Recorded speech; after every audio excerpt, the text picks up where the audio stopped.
Vite, vite, vite, vite, vite, vite. On y va. On y va, on y va, on y va. Justice à Belly. Di mama monwe. Et ça la boité. Nga moté me souka kapamba pamba. Moté me souki. Docteur, ça a l'air grave et très sérieux. Je sais et je vois.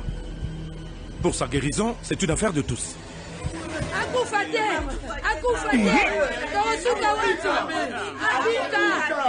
Docteur, busara nyoso abika. Ngai mwana baswana na rupangu. Merukura bangu bazari bandikuya. Me bakanga ngai mwana lerusina na vision. Basambi saidi. Mena yebi abika. Justice de Dieu yena. Docteur, justice akufate. Ngana zana deka, ngana za veve. Baboto ngana bana lupangu. Mikana nga kutu yangoyo. Na longo wana nakeko sala bilanga babenga na biso justice akufate na kosoka wapi Venda na musala balungulankai Sante compte final Justice atikabashe Akubika. La justice ne doit pas mourir. Biso la corps judiciaire, conditions sociales les permettre biso teto salela malam. Pas nouveau magistrat coûte namba bandi musalati. Soka tiki biso, que deviendra le Congo? État de droit et koya ndengeni. Abika. Mingi. Lokola koti hôpital natanga fachi. Docteur Abika. Docteur, faisons quelque chose. Justice ne tombe la kamboka. Bon, Nayoki Bino, c'est vrai, justice nabiso eza malade. Mais pour Nakobi Kisaye, esengi apport ya ba Congolais nyoso. Yango wana to bengami biso nyoso na les états généraux de la justice pour la sauver.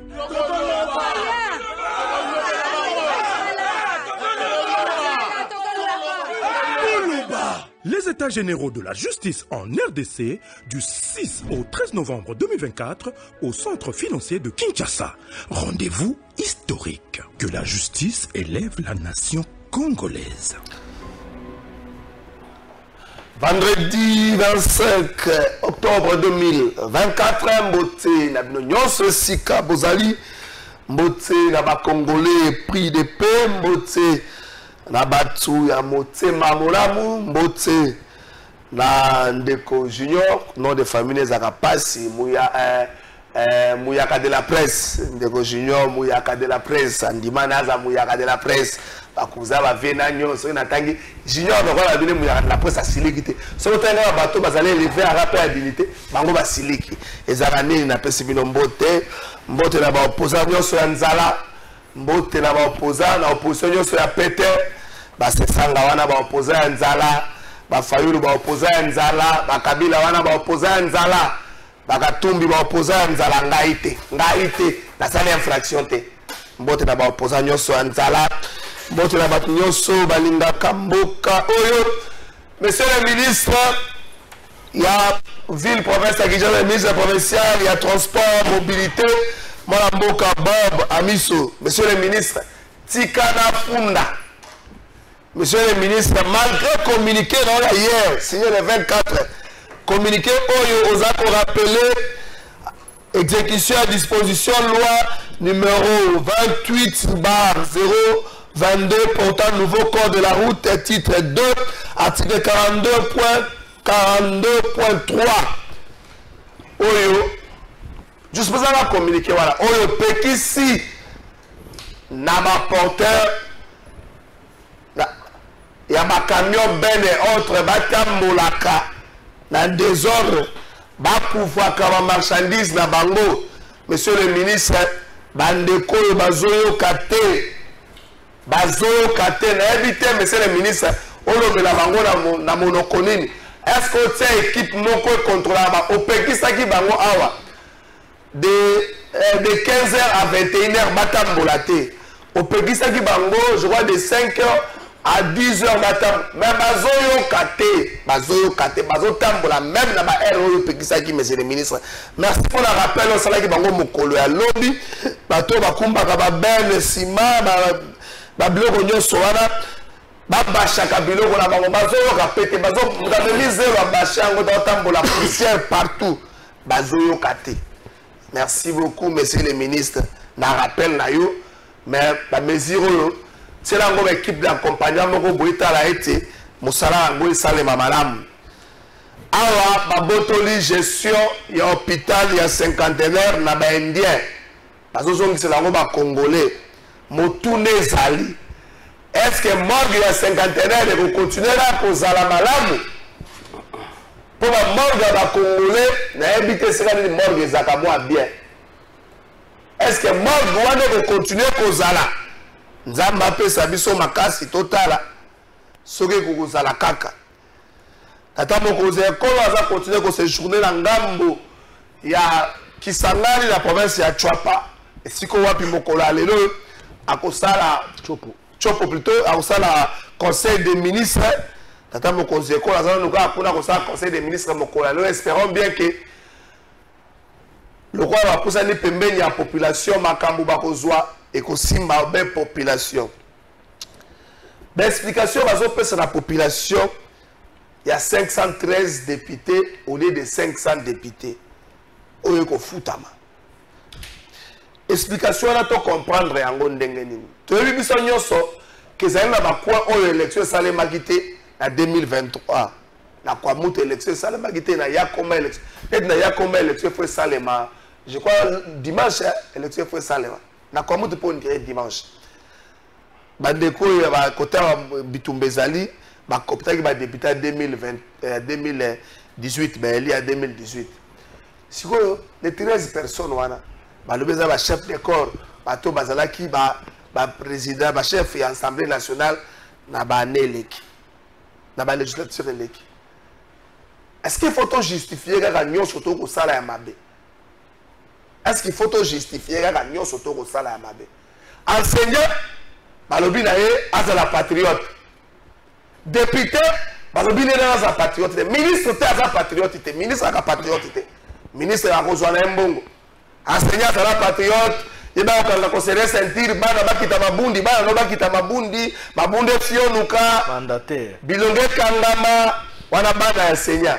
Bakomi bango nyonso boza na école moko 50 enseignant mais soko tali bana ndiye bana tata moko. Po bakokani passe kokisi bango bilonge. Mais ce que Zali, il y a un mandataire, il y a un député, il y a un problème.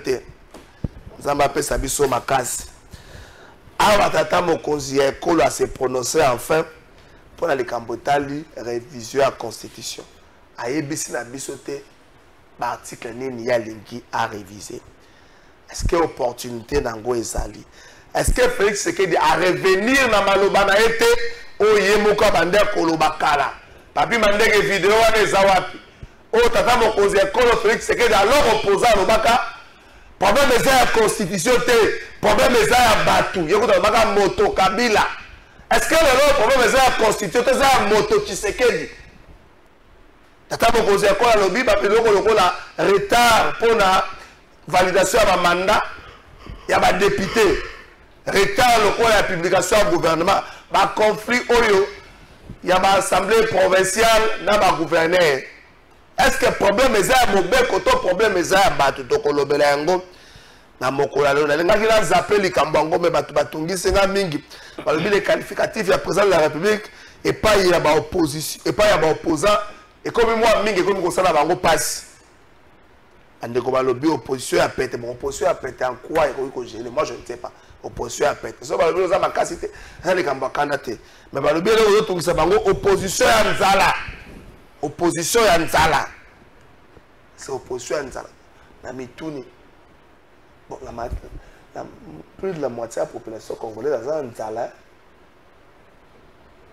Donc bango soit ça opposant. Troisième invité dans l'émission la biso ya mukola lelo. La présenter bango pour la besoin ndeko ministre d'État, ministre de la Justice, Nangambo ya Kisangani, ndenge nini baza kokoba na koindemniser ba victime ya guerre ya 6 jours.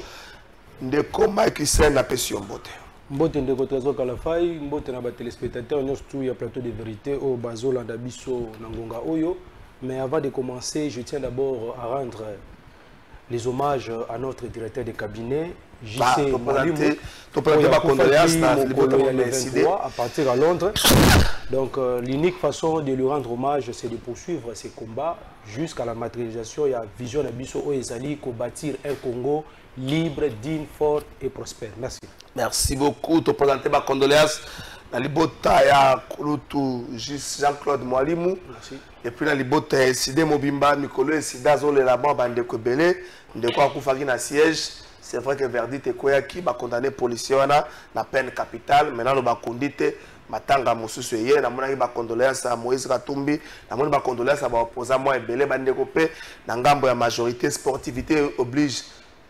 Ba opposant na moni ba sesanga et autres ba sali ba message ba condoléances bandeko pe ngamba majorité Mwalimu ndeko Mwalimu azaki mutu bozaki na bien se poser reconnaître dans l'élément mais que le monsieur était extrêmement intelligent c'est là peut bateau ba fanda kizinga zinga mobutu pa kabola ki bango mael bo présenter pe ba condoléances na libote décidé pe na famille ndeko Jean-Claude Mwalimu ko zali kamala ndeko Armand Mukulu na pesi mbote mbote ndeko Kalafai.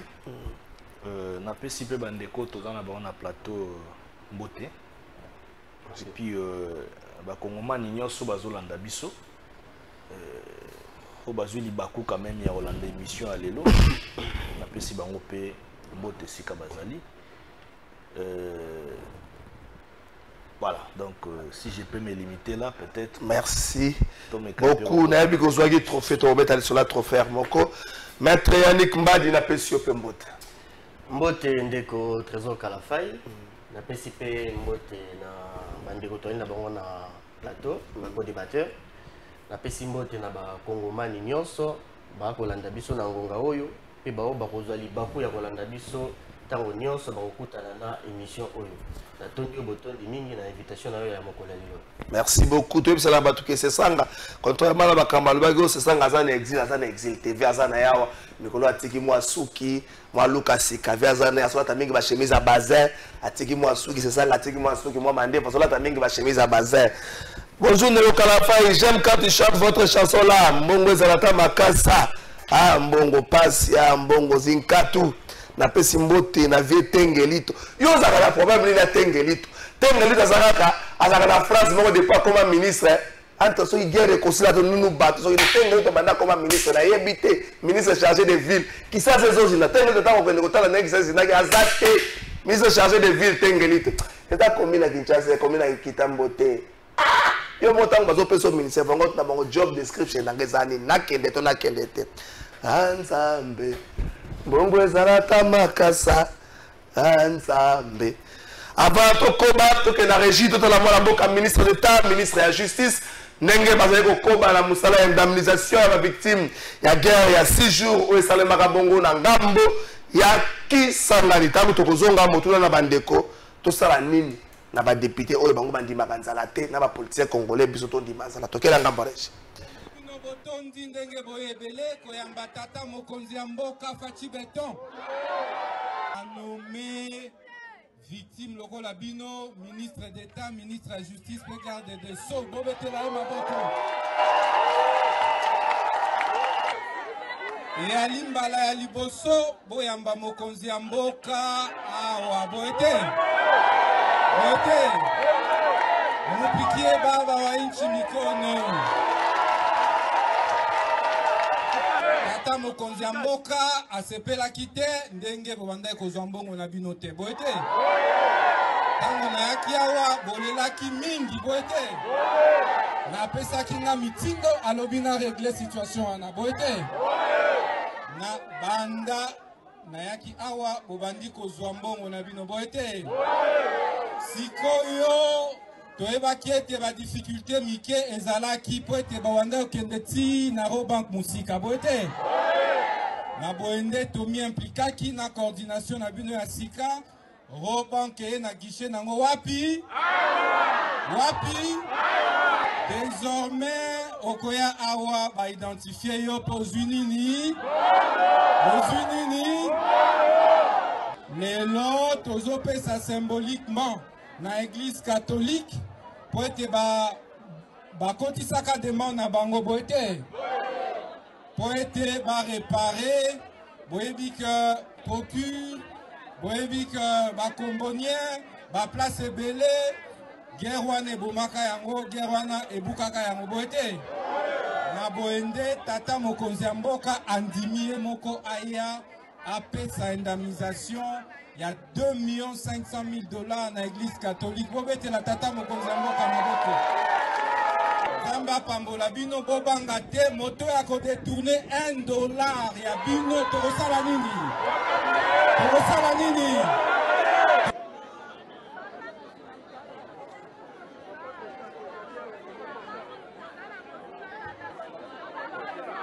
tobeta maboko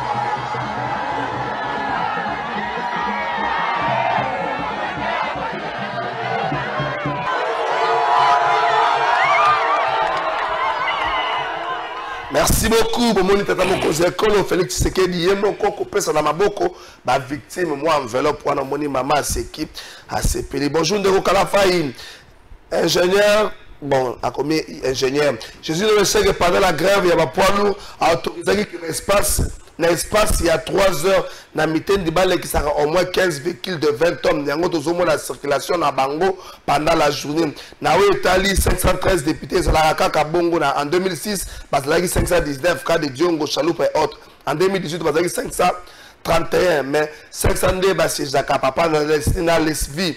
Ah, papa na Leslie. Dès qu'on m'a écouté, les Cambouya 513 députés, ça fait très mal. Les politiques congolais restent silencieux face à ça. Ce que Zaki, il y a un corps sous la fonction publique, on leur demande d'être patriote et d'accepter des sacrifices. Tout ce que monde a dans Congo, même pendant la période de Covid-19, que les politiciens congolais, les députés par exemple, les sénateurs, ils vont revoir le salaire de Bango à baisse. Les ministres, les mokonzi mboka, les politiciens vont foutre à Bango, ils vont revoir ça. Mais ce que la population leur demande de faire des sacrifices, parce qu'on donne un message à la population que Bango Baza va enfin gâter de la République. Oui, merci 2 beaucoup. minutes, 2 minutes. Merci beaucoup de votre trésor Kalafay. Mais moi, nous avons une image de l'indemnisation des victimes il y a 6 jours. Si je peux glisser un mot là-dessus. 30 secondes. Donc, juste pour dire qu'au-delà de l'indemnisation, il y a des victimes, il y a guerre il y a 6 jours. Bisso et Sidé, c'est nous d'ailleurs qui avait, comment à l'époque, quand Tshisekedi et son gouvernement n'avaient pas encore instauré la commémoration de la journée de Génocauste, le 2 août, c'est nous qui avons commencé. D'ailleurs, on a statut à Bisso. Chaque 2 août, on commémore la journée Wana. Qu'est-ce que nous avons demandé? On avait demandé l'exhumation du rapport mapping qui a été publié en octobre 2010. Parce qu'au-delà de l'indemnisation, les auteurs de ces crimes sont connus. Il y a eu des Rwandais, il y a eu des Burundais, il y a eu des Ougandais. Voilà pourquoi nous, on avait demandé l'exhumation du rapport mapping pour l'établissement. Il y a tribunal pénal international, enfin pour la RDC, enfin de pouvoir... mais il y a déjà des condamnations et ma réparation. On n'a pas Ouganda. Non, en fait, il n'y a pas seulement des Ougandais qui ont commis les crimes au Congo. Il y a même des Congolais qui ont commis des crimes, qui sont là, qui circulent librement partout. Donc, c'est-à-dire, au-delà, il y a qu'à indemniser les victimes, il faudrait que établir un tribunal pénal international pour la RDC, afin que les auteurs de ces actes soient jugés et condamnés. Parce que par exemple, il y a une dame à Kisangani, c'est-à-dire, Azanon n'a pas atrocité. Mais Babourou n'a pas voilà, c'est nous qui avons commis ça. Mais ces auteurs-là, il faut d'abord, parce que on peut ça million. Mais il y a un côté qui soulager pota oyo yé amoni na makambwana ya ngoto senga qui était et sengeli na bato yo ba kometa ba acte wana ba exaction na ba civil na ba congolais bas la juger condamné. Je reviens sur je reviens sur les 513 députés de réseau le bama tout ça. Bon on a vraiment ko ça la commentaire mingi té na parlement illégitime oyo dirigé par Kamere parce que pour nous je ne sais même pas s'il y a 513 députés parce que après révélation, après l'élection, un député, je cite les Tamboa, le Bakiango, le président, après vérification à Moniango. Bon, je ne sais pas parce que 513 députés, il faut te dire. Surtout ça, le chef des corps. Non, les surprises là, c'est-à-dire quoi, les 13. Mais on n'a même pas atteint le nombre de 500 députés, à ma connaissance, parce que Bissou est décidé tant que qui n'a assumé l'électoral, oh, Bandego, tu n'as jamais proposé la candidature de Bissou na Rutshuru, na Masisi, na Masimanimba, na Nini, tout ça, parce que c'était des zones qui étaient en insécurité. Donc, jusqu'à preuve du contraire, l'effectif des 500 députés n'est pas encore atteint. Mais sur base de quoi bâtir 500 pour ne pas parler de chef de corps? 500 d'abord, ça fait défaut. Non, mais le budget, il 500 pour l'élection, par exemple, ça, non, il faut oser là, comme 500 pour voter loi de finances sur les 500 députés. Parce que ce qu'on a mis au début, ceux qui vont adopter, et que l'élection, na Massis, na Rutshuru et Salamité. Si vous avez la plupart des députés de l'Est sont refusés. C'est-à-dire que l'effectif de 500 députés est abongoté. Donc il faut que nous parce qu'il y a la magouille là-dessus. Donc apparemment il y a une escroquerie, il y a une main noire. Il faut pas expliquer Bissot, les députés, Oyo, Bazawana, Baza, combien, Batanga, normalement. Donc même pas 490 députés. Même pas 480 députés. Au Bazali, qui siège dans l'Assemblée nationale valablement. Mais maintenant, c'est-à-dire, comment manque à gagner, il y a 30 ou 40 députés. Ça profite à qui? Merci beaucoup. Ils sont connus. Donc ça fait ça. Donc moi je pense qu'il y a un flou qui rentre dedans. Dans la loi de finances, il faut rectifier en haut. Réduire effectif, on a 513 parce que les députés sont aussi siégés. Même si on mettait les anciens chefs de corps, on n'a même pas nombre, il y a 500 députés. Merci. Merci beaucoup. Bonjour, Azali, Nazolanda Bino, en direct, il y a Bandalungo, on décomme chaque combat. Moi, il y a Bandal. Merci beaucoup, on décomme chaque combat. Arma Moukoulou, selon Mike Hussein, il y a un flou parce que Kwamout, Yakoma, Masimanimba, et puis une grande partie, il y a Nord et Ituri, tout ça qui est élection. Ça sera la députée Moussoussou. Il y a 2018, Boyaki na Bango, pour côté en Agéwana. Il y a déjà qu'on le proposait dans la loi des finances 513, aussi longtemps on n'a pas encore atteint les seuils où ils allaient obliger les 500. Il y a un flou dans la carte de Kambango. Bon, je parlerai avec beaucoup de réserves. Parce que s'il faut peut-être aller sur place, il faut n'aller temps. Parce que sur les plateformes, il faut n'aller sur les plafonds. Il faut n'aller sur place à l'Assemblée nationale, dans le bureau de la président Kamere, la précision. On parle de la vérification, et 513. Voilà, la précision exacte. Il faut que nous a touché du doigt, et puis nous avons l'analyse objective, on a quoi affirmer. Voilà. Mais par rapport à des éléments d'information, le président VK, celui de la communication, c'est vrai que nos chiffres qui déjà précisé dans la loi des finances, c'est 513 députés nationaux. Mais il faudrait préciser une chose. Exécution et la loi des finances, et relaté que l'élection est salamati naba bisiko misusu etikali. Ça prévision il faut ça la bien. C'est déjà une prévision, on prévoit. C'est comme ça et ça se passe. Quand il y aura des élections naba bisika na et voilà, et kota na kati ya ligne wana et ça sera exécuté. Et ça peut pour éviter ou to benga ba cassure financière. Ozomona bo bandi nanu ko sala yango sans pour autant tenir compte ya ba bisika musu non. C'est-à-dire ezaka global. La loi des finances tant ça se fait d'une manière globale. C'est dans la globalité. Ça l'estimation globale pour 500 députés nationaux par exemple. Et les 13 là, selon les informations de Toyoki, moi, chef de corps, et il faudrait rappeler ici, si réellement Isaac est chef de corps, ça a été, c'était une loi qui a été votée aussi au niveau de l'Assemblée nationale et JP cursus vous comprenez? Donc, il y a illégalité. Si tel est le cas, ce n'est pas illégal. Comme Makamboura, vous pouvez ça. Non, mais est-ce que ça choque pas l'opinion? Ça choque pas l'opinion? Non, moi ici, je les enfants de la République. Vas-y. S'il vous plaît. Moi ici, je ne dis pas que dans l'opinion, et que vous avez mal ou que vous avez mal. Moi, je ne suis pas dans ça. Vous comprenez? Effet dormeur, effet épidermique, dans la population. Dans la population, il y a un événement. Nous sommes expert en communication. Mais je reste dans la légalité. C'est légal, oui ou non, oui. Mais, ce qui est en cas d'opinion, mais c'est légal parce que les gens qui peuvent procéder, j'ai été conseiller dans la relation avec le Parlement. Avec le Parlement. Donc, il faut qu'ils légal. Donc, il est qui, donc, la Mobeko, oui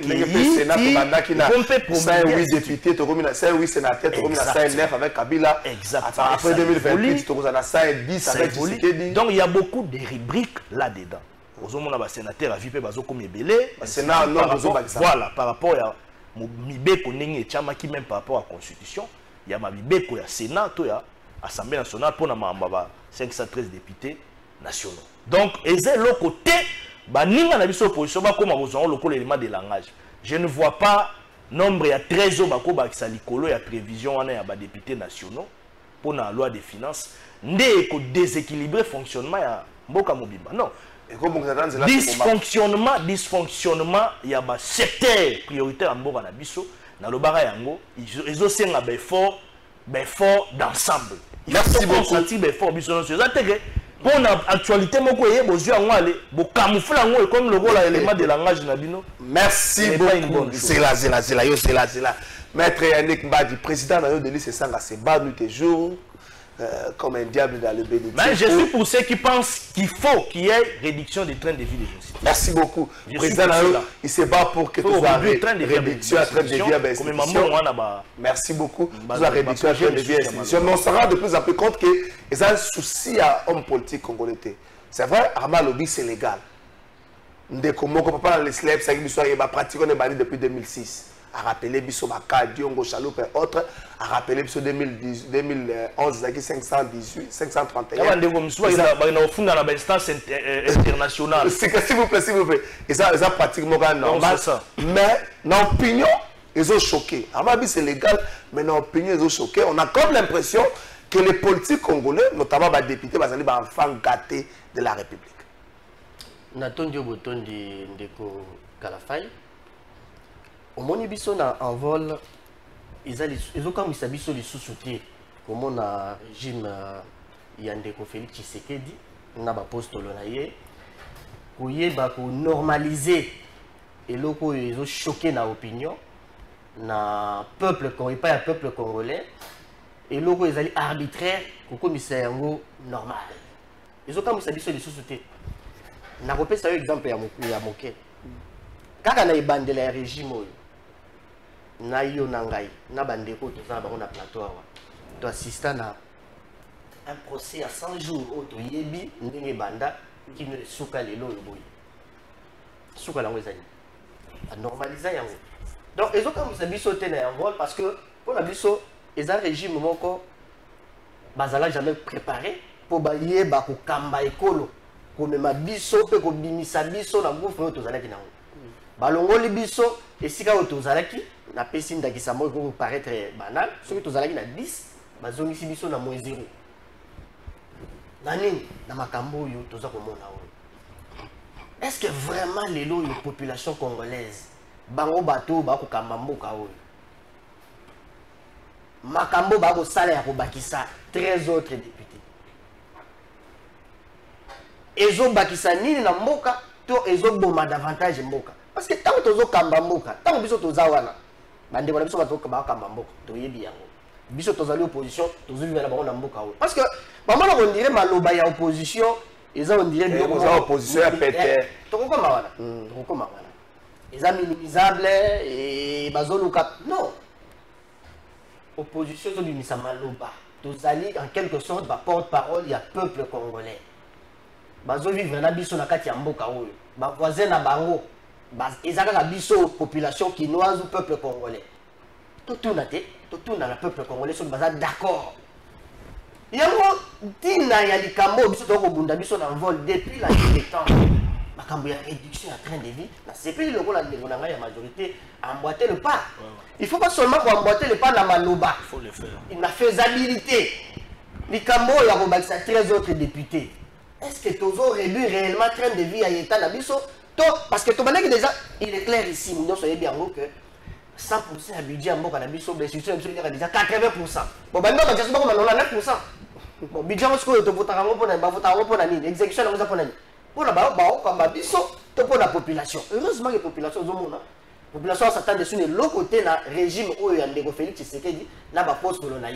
Donc, Biso comme ça, Biso sous-fait, la population a monde, elle dit que tout s'attend de l'autre côté, place dans les années. Donc, posez là.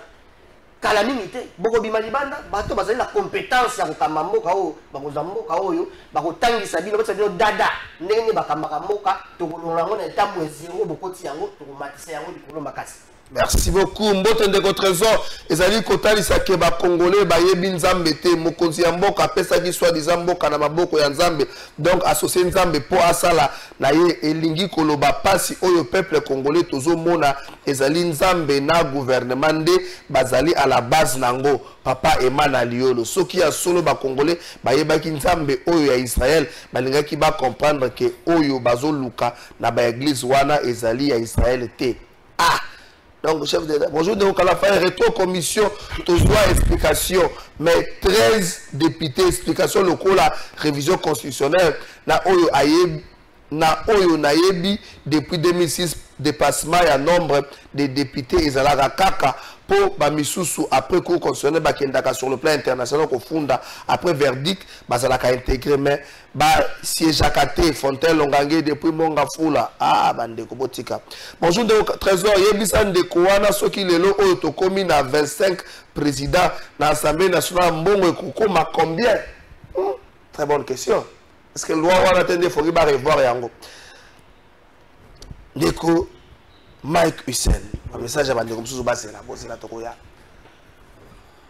il y a un silence des morts dans Gambo Union Sacrée après Maloba Félix Tshisekedi. Même Augustin Kabouya a préféré se taire.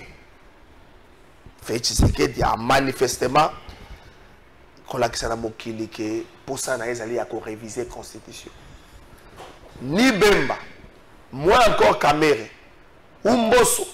Parce que moi, je suis se prononcer dans Bosso. Président Bosso, à le côté. Yes, là, c'était mort dans l'Union sacrée. Est-ce que ça peut de quoi on a partagé même point de vue dans Félix Tshisekedi ou encore c'est l'hypocrisie politique nous avons caractérisé l'homme politique congolais. Une minute là. Oui, oui, merci beaucoup. Si vous me permettez. Une minute là, il n'y a pas de problème. Okay, ça va. C'est-à-dire que il faut s'apaiser. C'est-à-dire parler de l'anticipation de la loi des finances. Là, c'est parce que nous avons une législation très simple. Le but que les députés basent à 513.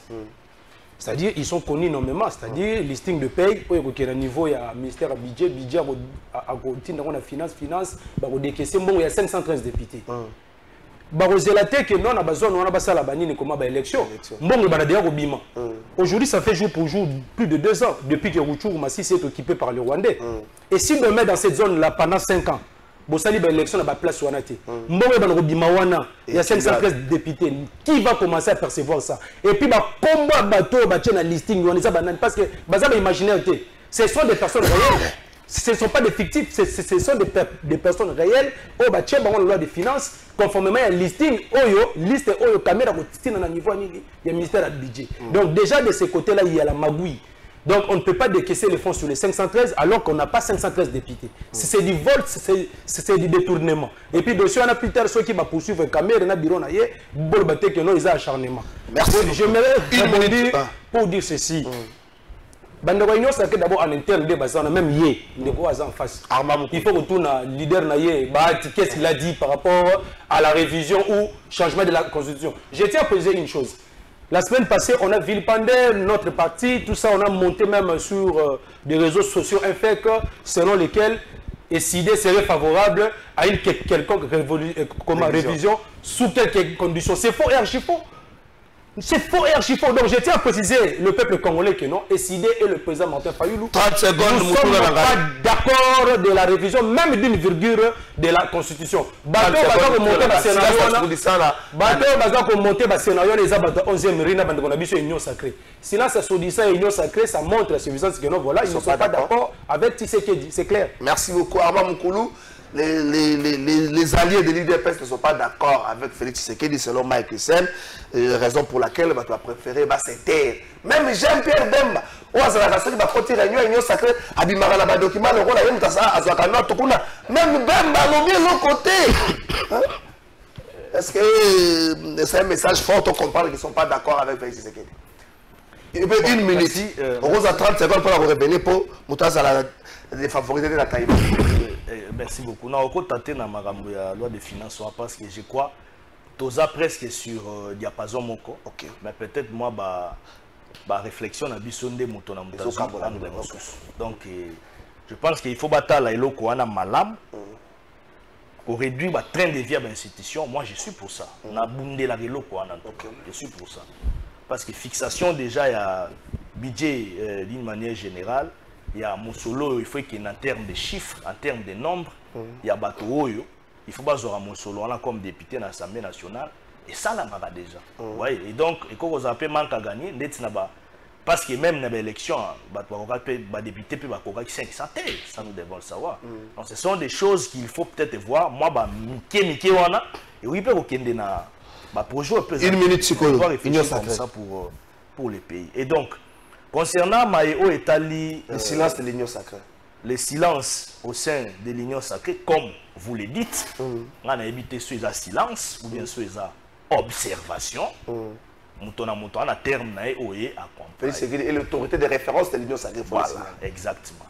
Concernant le président Modeste Batulukwebo, lobby, oui, c'est une référence pour moi, c'est un modèle, c'est un papa, ça vous le savez, on a défendu la œuvre et la philosophie. Voilà. Et donc, concernant le professeur Batulukwebo, je crois que l'AFDCA est un parti politique bien organisé. Hein? Et donc, ce n'est pas à moi. J'étais le premier à annoncer, à soutenir la candidature de Félix Tshisekedi. On le sait. Dans l'AFDCA, il faut plébisciter le président Tshisekedi comme un candidat unique. Pendant que Badmi Bando. C'est un kilo. Azali pe mutu aliboso ya kozwa risque. Ya kotia mutu mayele na énergie nyonso pour union sacrée ça. Vous comprenez? Donc, non, Ezakilote, je dis bien l'AFDCA, c'est un regroupement politique responsable. Ce n'est pas à moi de parler au nom de l'AFDCA. Moi, je soutiens le président Bahatina Maramna Sala. Non, il n'y a pas question de couloirs. L'AFDCA, au moment porté, et puis, il faut comprendre Yango, il faut comprendre le mot. Na point de presse, il y a le président Bahatina Salaki. Alobaki Yango Zalaki, Alobaki Yango bien. Lui, il dépend du président de la République.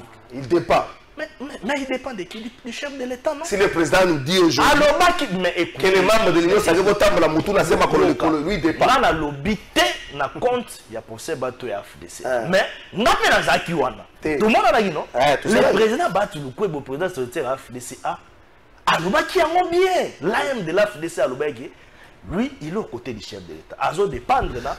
Merci. Pour poser des questions pour le dialogue, pour le kimia, et que le dialogue ou quoi, pour le kimia, il y a la probabilité. Même avant une révision constitutionnelle ou bien ceux qui ont pris le changement, en tout cas, je ne sais pas encore. Makambu est un peu. Merci beaucoup, Armand. C'est important. Ngai na koki couper sa proposition moko. T'es comment la proposition? Comment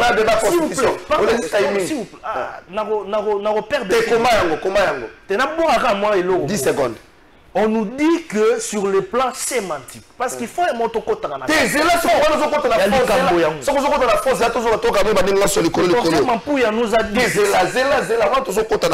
Bonjour monsieur Kalafa, prière d'interpeller le ministre provincial des Transports. Ça fait plus de 3 semaines que nous avons connu la baisse des prix des carburants. Mais pourquoi les chauffeurs continuent à taxer comme ils veulent? Nous, population, nous souffrons beaucoup. Même à l'époque de Kimbuta, le secteur de transport n'était pas ainsi. Actuellement, la priorité, c'est le social de la population. La révision constitutionnelle n'est pas une priorité dans notre pays. Guy Michel depuis Matadi Kibala. Maître Yannick, le silence des morts. Même Bemba, on a un document dans ça, après réunion, il y a un côté. Même Mbosso, moi je soutiens les chefs de l'État, c'est là le lobby que non, il y a Tambolaka. na makanisa chef d'État. Son chef d'État le bina ye tokende boye akei na ye. Est-ce que ce silence cache un nom ou un refus qui ne dit pas son nom? Et les gens préfèrent rester dans une sorte d'hypocrisie pour accompagner les dirigeants. Là, c'est concernant le dialogue. Merci beaucoup, Toké. Mais pour la question, c'est là, parce que AFDCA, c'est un parti responsable. Ils ont la bureau politique. Merci. Ils ont la carte union sacrée. Merci à vous, le maître de porter peut-être. C'est bon, Toké. Il y a majorité, à l'aise, c'était la question, ça se comprend. Vraiment à l'aise. Donc, à la fin, il y a tout qui est de musique. Le poteau qui ne dit mon consent. Qui ne dit mon consent. Sinon, c'est ça coupable. Et ça, les cambouilles révision, tout un changement de constitution. Et ça, les cambouilles que au nom, tout à qui ne romoro boye, bah bête qui ne bakangaki mutumoro boye na. Oh Daniel, ça faut n'enga bimi. Et ça, les cambouilles oyo, ils ont impacté vie na biso na Congo. Acteurs politiques, surtout un acteur politique majeur. À partir du moment où question est mise sur la table, il faut se prononcer sur Yango. Yango dans le biawa, silence soit n'est pas coupable. Bisson en vol. À partir il y a le 9 voilà, c'est une campagne contre la révision. Comment que ça la lettre ouverte. Oh, la émission, on a responsable du secteur voilà. Tout qui est pas il y a la responsable. Tu es là qui peut FDC. On a accusé de réception. OK. Na IDPS IDPS administration za la raté papa na émission kunda ka munoko na munoko. Ata réceptionniste azate. Na IDPS. Administration azate. Même na cabinet Augustin Kabou azate. Administration ezate na IDPS na zo bisayo. Ata moto pas réceptionner lokola pa na FDC. Bato balinga prétendre ko kamamboka ba ko IDPS zo kamba. Na ndiko prétendre ba kamba te. Ba kamba te ko kamba ko kamba. Donc on a zonga na mutuna na yo. Ezali était to senga la bande ko na biso na lettre ouverte to déposer par la banque to sengi na bango parce que ça et loko moko ya mutu ya mboka na biso moto na moto aye ba koloba to ba makanisi ya moko na moko pour que to eko pesa biso ndingisa ko yeba liboso ya FDC makanisi ya FDC za clair par rapport ya question ya posée makanisi ya SID est clair par rapport à question voilà to ba congolais pourquoi pas une table ronde et c'est le moment pour se prononcer faut pas une table ronde. Tant que SIDA s'est prononcé, je ne sais pas pourquoi décider, il ne doit pas permettre un gars. Est-ce qu'il fallait une table ronde? Tant que Bisso en vol, tu s'est prononcé. Est-ce qu'il a fallu une table ronde? Mais tu as considéré ce qu'on va vivre dans Bisso. C'est pas le banane. Tant que tu as autour du même temps, tu as déjà ma canissée FDC Zalaki Boyer, tu côté sur la maman, les camfons. Tu as déjà ma canissée décidé par rapport à la question. Tant que tu as fan là, tu as déjà la forme. Ma canissée naïe, la forme de ce que tu as eu, tu as canissée pour la canissée au ministère du Wana. Et là, tu as pas la bango yango wana. Baloba. Ceux qui balobent, ndenge balobi à la disposition de Konzamboka, tu tires les conséquences. Merci beaucoup, Zéla Tomadi Tokoti Sikoyo. Est-ce que tu as pouvoir wana bazalaka awa na Congo ou bien bayoka na musika ndenge nini mboka ezako ezaya kokufa sinon Kabila azonga Meshak Omba wana Meshak Omba na boyi na loba na tangi boy e comme au trésor otangaki Meshak Omba na bandal mwana bandal na boyi makambo wana ona tangaki. Bonjour de votre s'il vous plaît, il faut que Bisa président a retiré Maloba na IDPS Koutou ata 50 fois ba pesa batute président Yemoko ata ndeko vraiment eza pasi mutu awuti na opposition lelo akomi na mbongo abengi baninga batu ya pasi Congo to komi na 11% kalate mboka ekotiza na décharger ndeko alobaki na ngalobi ke mboka charge aussi Congo. Bonjour, la vérité, Fayoulou Azalaka député Ndeko SID Akende, Kotuna Soki, Azal sincère, Akoye Bisaye vérité, opposition Basala, récupération T nombre wana, et les kaka nombre yaba, Oyo Basejaka. Merci beaucoup, Ndeko, Yozo justifié. Eza Mawan, Pona Mboka Oyo, ba dirigeant Mboka, Bakanisaka, ba Congolais, baza ivre, pas dit tout et que tokende tokomona te mon ami mboka eloko ko basculer soki bokeli PPT bokeli PPT tokende na régie na continue tanga message à bande tokende na régie toyoka Félix Tshisekedi à l'opposition toyoka Vital Kamerhe à l'opposition concernant la révision constitutionnelle bongo to zonga on va bloquer ba seconde bongo to zonga tokende sikoyo pona nini to toucher constitution et puis to toucher na article nini tokenda ngamba régie asi abandi koloba me ye ase yayeba condition alobi ke tokokende kosola makambo ya constitution oyo bango moko bakoki ata kosimba te baza kolingaka tokende kosolola ngo na mesa problème ya Congo ezali problème ya constitution te problème ya Congo ezali nzala ya bakongolais problème ya Congo ezali emploi ya bakongolais bakongolais baza koluka misala problème ya Congo ezali kelasi ya bana problème ya Congo ezali besoin de santé problème ya Congo ezali kotia nanu congolais liboso bongo sikoyo bapaya bana na nsima. Pour moi, mon point de vue, je suis en train de lire dans le cœur des Congolais. Il faudra à ce moment-là marcher sur les cadavres des Congolais. Et nous devons nous poser la question, cette révision constitutionnelle viendrait résoudre quoi? Quelle adéquation fait-on entre la révision constitutionnelle et la survie de la nation congolaise? L'adéquation, elle se trouve à quel niveau? Donc, pour celui qui a écrit, il veut nous faire quoi? Question de réviser par la constitution, la nation congolaise va disparaître, alors qu'elle est déjà en danger, en train de disparaître justement à cause de la dernière révision qui nous a plongé là où nous sommes. Donc on va tout simplement à ce moment-là assister aux funérailles de la nation congolaise. Et nous mettons tout le monde en garde, nous devons nous aimer et aimer notre pays. L'éminent professeur Vital Kamerhe Wakaningine. L'éminent professeur, rappelez qu'il y a des professeurs, professeur. Bonjour, parlez de vérité. Nous posons la question pourquoi le président a eu le courage d'appeler M. Vital Kamerhe un homme honnête. Donc les 513 députés, là le président est convaincu de ça. Aïe, Mayobo, Mpougoumé foi, Sindeko Muga, Darius. Ah, Mpougoumé foi. Ah, Nzambe, Tokosalaneni. Bonjour, bien la vérité, Motuna Ezake Kombo ya président et Kotindenge Nini na Makambu Oyo est les 513 députés parce que tous un régime il y a séparation de pouvoir. Pardon, la dose de la réponse s'il vous plaît. D'accord, voilà moi maël la classe. Bonjour Trésor, eza hypocrisie Oyo bango nyoso bazo sala mais totikeli bangota même na suka ya manda bako panzana et don alimete ça attend côté la bango.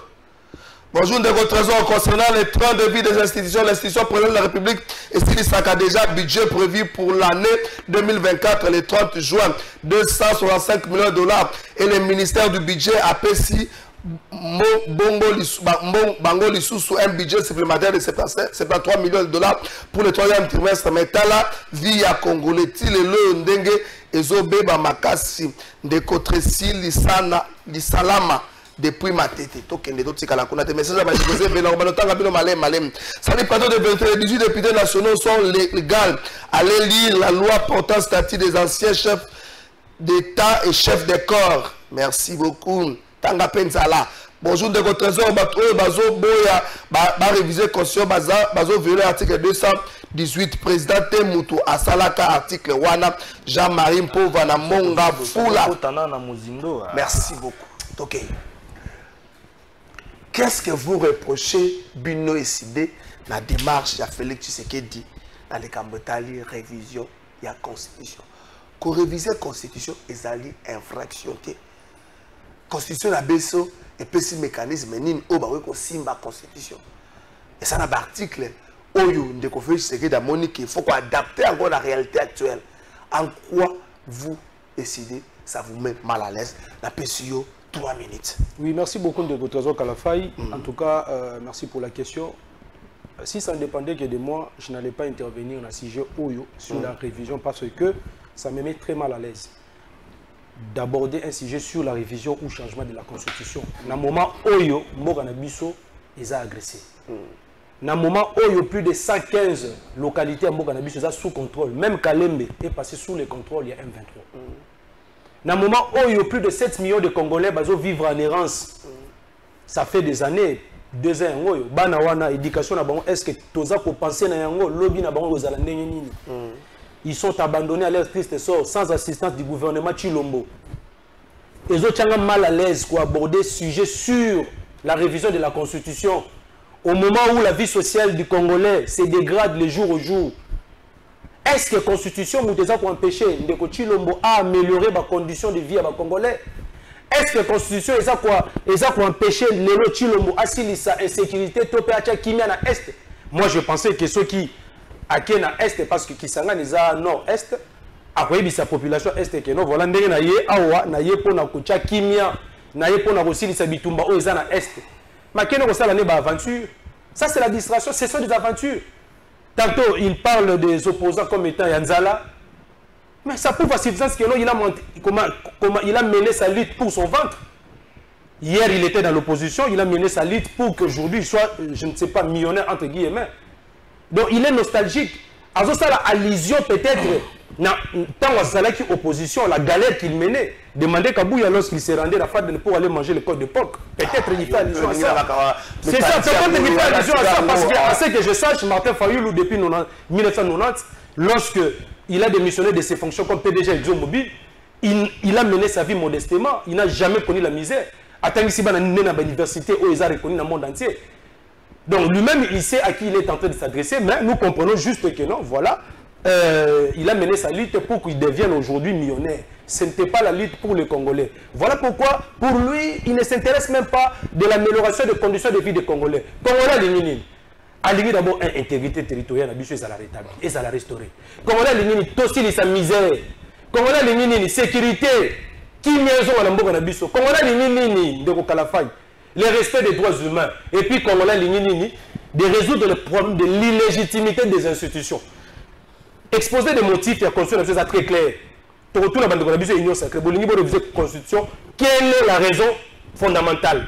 La raison fondamentale est évoquée dans exposer des motifs. Pour que tous dans la constitution, c'était quoi la raison fondamentale? On a fait un constat depuis 60 et 2003. On s'est rendu compte que Mboka Nabiso, comment c'est-à-dire, et l'on ça dit que Mboka Nabiso est que les libosoté et Zalagnini, la contestation de la légitimité des institutions. Il y a un moment qui, tant Bitumbe Babane dans 96 2003, Mboka Nabiso est qui déchiré. Ndé, Bandeko, Congolais, la classe politique, les forces vives de la nation, to sangana qui tolobini, yoka. Bandeko, biso tout to sangana qui na c'était pour une seule chose. Pour mettre fin à la crise chronique de la légitimité. Il faut faire quoi? Il faut que nous puissions mettre en place un nouvel ordre politique qui sera fondé sur une nouvelle constitution. Donc c'est un parti républicain, c'est le symbole de l'unité nationale. Mais aujourd'hui, Tshisekedi a craché sur la mémoire des Congolais. Merci beaucoup. Massivement. En 2005, pour voter la constitution opposant à un référendum, il y a un abus décidé de le boui. Tshisekedi Atika parce que là il est en train maintenant de vouloir toucher le feu. C'est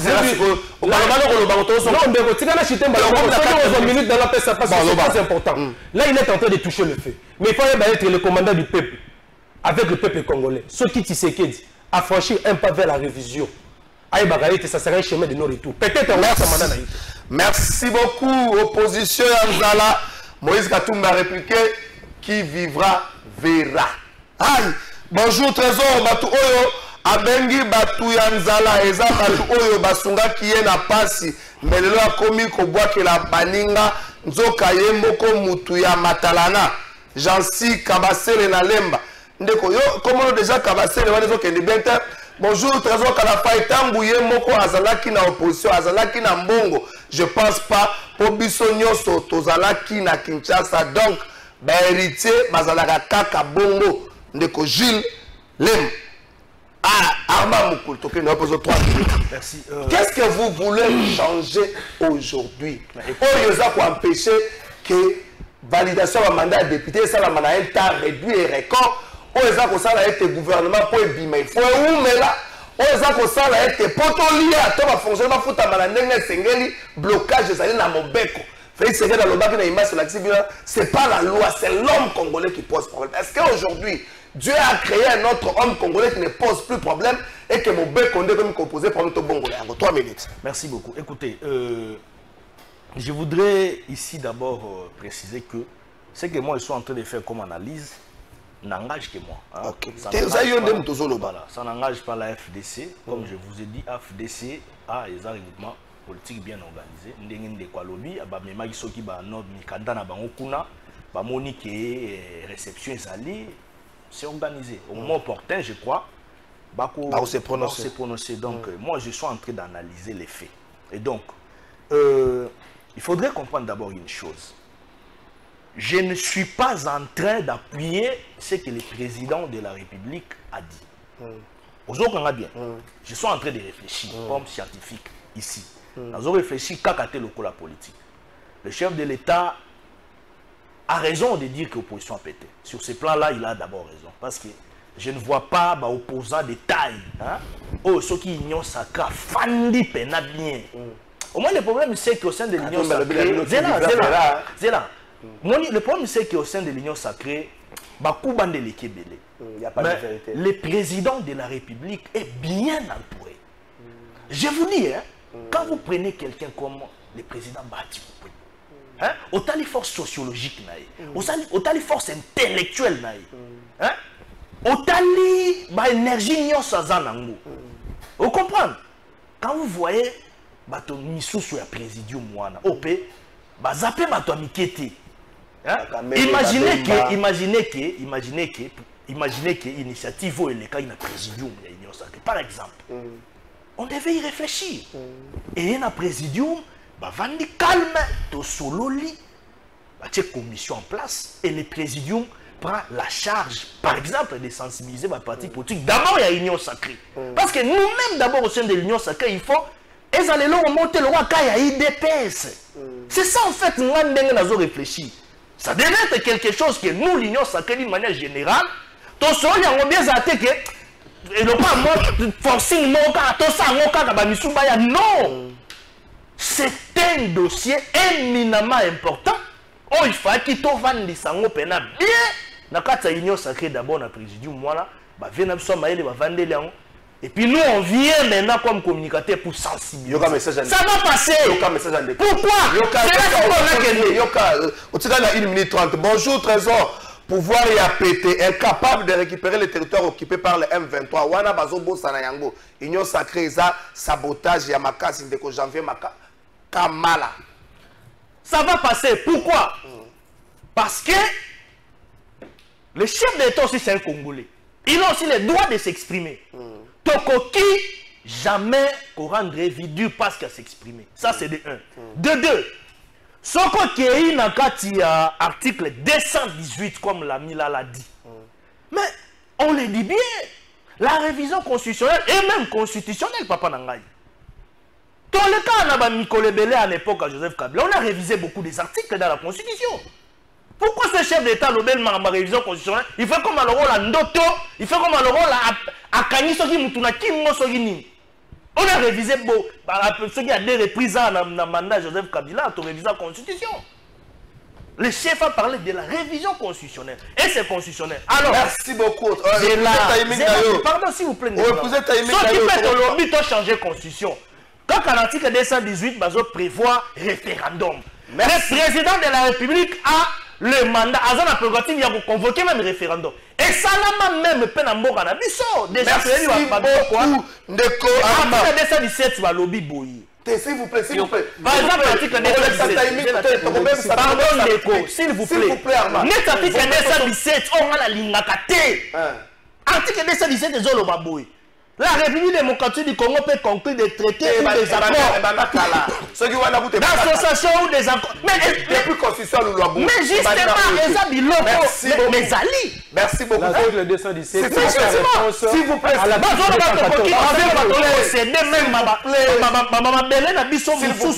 Sur le plan communautaire, tout. S'il vous plaît. S'il vous plaît, ce sont des articles à bannir, par exemple. C'est une émission, s'il vous plaît.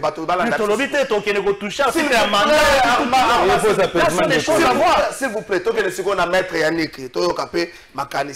bonjour Kalafai Nakisangani apesi batu bambongo na bango place yemoko kutala la kabato bazolela na kolela mekuna abimi mutu ya mbongo mboka ya jouissance vraiment à Dieu donné qui a la maître Yannick. Il y a des mécanismes pour réviser la constitution en Bukala. Est-ce qu'aujourd'hui un Congolais, Atombola Mongongo, président qu'il soit, ou secrétaire général et un parti politique, Atombola Mongongo, pour réviser la bande de non, constitution nationale Makambo et Bongito Bongo là. Par exemple, tu as précision doit se marier à la personne de son choix. Wanabiso aussi moi bien son choix les autres mobile la vie qu'on soit mobile culture la biso senga makambote. Donc ba que mobile ya kobala moi si ya kobala mobile. Tout ça peut bloquer quand comme ça tu freiner batakuzulu. J'ai pas fait une façon comme batakuzulu, c'est pas une façon, c'est ça que bobenga ngate. Est-ce que ça te makambo bongi pe to lukato bongi ça te? Oui, mais maintenant ni mingi ndeko Kalafai. Au moins les kambo yo eza pure distraction. Nous avons ndeko azali ko représenter bandeko na biso majorité na ndenge va ko s'agiter na plateau de télévision parce que ça pure distraction. Soko limite ozongi la maloba oyo ya mokonzi ya mboka. Oya uti ko loba mardi dernier si je me trompe na province de Chopo, plus précisément la ville à Kisangani. Ngana landi lokola congolais nyonso. Aza mokonzi ya mboka na biso. Jusqu'à preuve du contraire. À lobby makambo révision constitutionnelle. À lobby azomona faut changer révision constitutionnelle. Mais na fond na ye à lobby l'année 2025 à retia commission pour que batbaye ba kotala ndenge ni babongo la tanda ko dilika ba changement dans à lobby to réviser mais à lobby babongo confusion on m'a dit confusion bandeko yo tozo lobela toujours bandeko na biso ya UDPS et ye liso pas ya ye moko numéro 1 ya UDPS aza mokondi ya mboka donc azo même ko na confusion. Alors, belle révision, tout en évoquant 2-3 dispositions de speech constitutionnel, ou pour la yeza malamouté, mais sengi va changer la constitution. Biso to lobi est allé confusion. Et pas yoana, il faut faire très attention. Et c'est ce qu'on moins est-ce qu'on va dire même congolais, pas me manetti révision. Ma réalité na moutou na bango eza changement. Un, il faut tout à la clair. Il faut que le bas clairement c'est que l'on veut to lingini, bolingini. Yo mokonzi mboka. Le col a bandé qu'on a IDPS. Bolingini. Est-ce révision et certaines dispositions constitutionnelles, tout changement. Il y aura une réponse à Congolo. Bonjour, monsieur Trésor. Il faut qu'on organise une conférence et demander au président de nous citer seulement des dispositions de la Constitution qui lui empêchent de donner de l'eau au peuple, qui lui empêchent de sécuriser les pays, de construire pour les peuples. Pourquoi y est à cause de la kaka kabatu makambo, monsieur Billy n'a limité? Nazoyawa. Dans le bandako le baïté. Il y a une confusion. Et là, qui c'est que mon Kondiamboka attend la constitution? Soit attend la route diagonalement. Et c'est clair. Pour y avoir un mécanisme, l'obé de Kambo Lingi, soit révision, soit changement. Il y a un biso dans le vol de l'oba qui bouillait.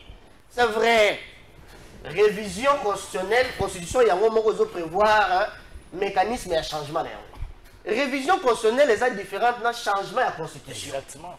Il faut que vous boyez, ce que vous voulez. Parce que révision constitutionnelle, le coup la constitution et ils ont prévoir yango. Mais dans le tozali, opportunité nini oyo, c'est le bilan de la révision. Dans le bilan, les a deux notions différentes. Par rapport à la révision constitutionnelle, ce qui y a une révision, pour nous devons comprendre est-ce révision, est-ce changement. Mécanisme et la révision, ils ont reconnu. Mais opportunité, ils ont nini. Ils ont sur le plan de la forme, ils ont sur le plan de la forme. Sur le plan de la forme, article 218, où ils ont prévoir mécanisme de changement. Et Peki Sibino va pouvoir. La période de quoi? N'est-ce pas? Bon, si les salons, attends mon bondo, tout ça n'est pas guerre. Mon bondo, ça n'est pas ça. L'objet de la message, il est dit, mon Patrick Moutoubouna, ma bêtise, Méli. Mon bondo. Tout ça n'est pas. Mais ça, là, sur le plan de la forme. Révision, on peut ça, non, non. Mais tu as combien de souka pesant les intérêts? Si vous faites Armand, tu as combien de souka? 10 secondes là. 10 secondes là, Armand, 10 secondes. Sur le plan de la procédure. Sur le plan de Armand. Et là, on peut placer la bine zanini. Bobongisa social na yé. Merci beaucoup. Bobongisa vie sociale. Bana na biso bazotanga te. Na l'hôpital, sur Malongé Zalité, Banzele Zate na Kinshasa. Merci beaucoup, maître. Merci beaucoup, maître. Voyage sur voyage. Merci beaucoup. Zéla, message. Pourquoi on a mis sur la distraction? Zéla, tellement régime Moyo, bazin la bilante, balinite population se focaliser sur Marambo Baosala. On va mettre la distraction. Merci beaucoup. Merci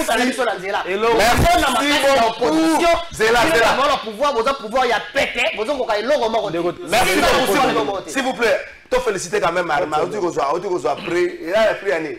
meilleur communicateur. Ça c'est photo. Meilleur communicateur. Donc c'est la photo là. Ridop. Ah, la photo en one arma du prix meilleur communicateur. Il y a une sacrée. Bon, meilleur communicateur, il y a Union Sacrée, mais pour les comptes de l'AFDC. Ah, ok, meilleur communicateur, il y a AFDC. Il y a Union Sacrée. Ok, il n'y a pas de problème. Pourquoi je m'attends à l'humanité? Pourquoi je m'attends à l'humanité? Non, non, non, tu es tout qui est pourquoi je m'attends? Comment on c'est une structure qui marque. Le problème, il y a article 210, et c'est ça déjà résolu. Merci beaucoup, Maître Yannick. S'il vous plaît, s'il vous plaît, s'il vous plaît. Merci, s'il vous plaît, s'il vous plaît. Parce que tu vas